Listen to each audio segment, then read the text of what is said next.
દ્વારકામાં જામ કલ્યાણપુરમાં ધોધમાર વરસાદ વરસ્યો। ભાટિયા ગામમાં ધોધમાર વરસાદ ખાબકી પડ્યો।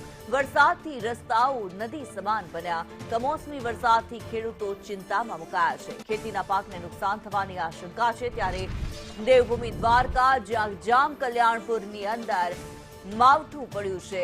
કમોસમી વરસાદ વરસ્યો છે। ભર ઉનાળે ચોમાસા જેવો માહોલ સર્જાયો। જામ કલ્યાણપુર પંથકમાં ધોધમાર વરસાદ વરસ્યો। દેવભૂમિ દ્વારકા જિલ્લાના વાતાવરણમાં મોટો પલટો જોવા મળ્યો છે।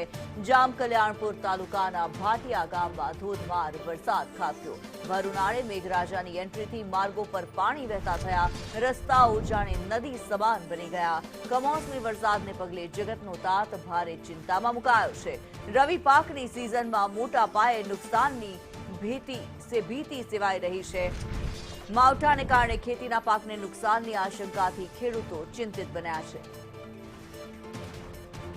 कमोसमी वरसाद वरस्यो छे। हवामान विभाग द्वारा आगाही पण करवामां आवी हती मावठाने लईने, अने कमोसमी वरसाद देवभूमि द्वारका जिल्लानी अंदर वरस्यो। द्वारकामां जाम कल्याणपुरमां धोधमार वरसाद खाबकी पड्यो।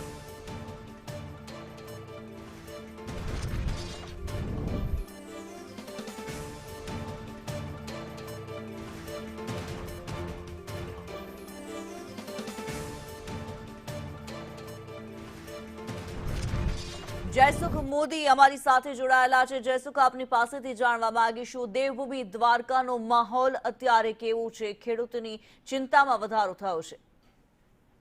કિનારી વાત કરવામાં આવે તો હવામાન વિભાગની આગાહી મુજબ દેવભૂમિ દ્વારકા જિલ્લાના વાતાવરણમાં અચાનક જ પલટો આવ્યો હતો। ત્યારે દેવભૂમિ દ્વારકા સહિતના જામખંભાળિયા પંથકમાં પણ ભર ઉનાળે ચોમાસા જેવો માહોલ જોવા મળ્યો હતો। સલાયા, હરિપર, હસતપુર સહિતના ગ્રામ્ય વિસ્તારોમાં પણ કમોસમી વરસાદ ખાબક્યો હતો।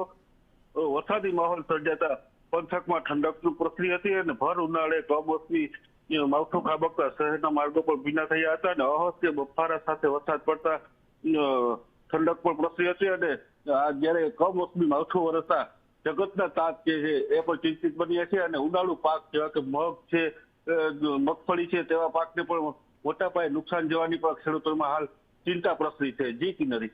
જી, ધન્યવાદ જયસુખ આ માહિતી માટે।